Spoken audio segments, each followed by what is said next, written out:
Hi, this is Hannah Smith for Bass City Beat. I'm here at Mount Clemens High School where Jim Copony is handing over memorabilia from the 1932 red and gray machine.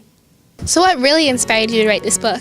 Well, my dad was the starting left tackle on the team, and I remember hearing stories as a child about the team, the teammates, the coach, the town, and he passed away about 12 years ago, but I remember those things, and then I found old pictures and old articles and his high school letter from 1932, which my son has now, and it was kind of a labor of love to put all this together. Dad was on the 1932 Bathers football team. We moved from Mount Clemens in '57, so I didn't have much contact after that with anybody local here. But occasionally my dad would mention about the team, usually with prodding from my mother to tell me about the team. And then he'd start and he'd get rolling a little bit, and I asked him more and more questions over the years. He passed away about 12 years ago, so I don't have any opportunity to ask him anymore. I found an old poster from the period and that had the football team on it, and it just kind of prodded me to go through what I had and find out if there were other interesting things about the team, and it was actually amazing. The more I got into it, the more I kept discovering. It's nice to be able to look back at all the wonderful things that Mount Clemens High School has accomplished, one of them being an award-winning team. In 1932, the Red and Gray Machine went 9-0. Though they were only a Class C school, they went up to 46 points over their Class A opponents. Capone, calling it a labor of love, spent countless hours on a part of our local history that everyone can be proud of.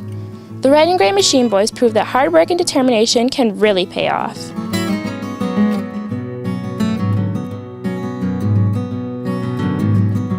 You know, other than the memories that I had of my dad's speaking about the team, and things like his old letter from 1932, and some pictures that my grandfather had taken of the team,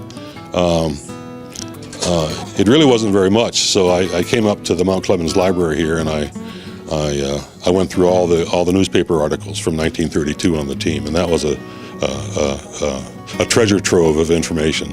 The team really the town really supported the team, and there were an average of 4 articles a week in the paper during the football season. So the town really encouraged the team. For some of the games, businesses would let their employees out early so they could go to the games, because most of the games were played in the afternoon or on weekends because there were no lights on the field, so they couldn't play them in the evenings on the Fridays like they do now. So who would you recommend to read this book? Oh, I don't know. Anybody I think that's interested in high school football, but especially Mount Clemens High School football. My dad had a few stories about his teammates and that were interesting. I'm sure there are a lot more out there. I don't know if any of the players are still alive. They'd be in their late 90s by now.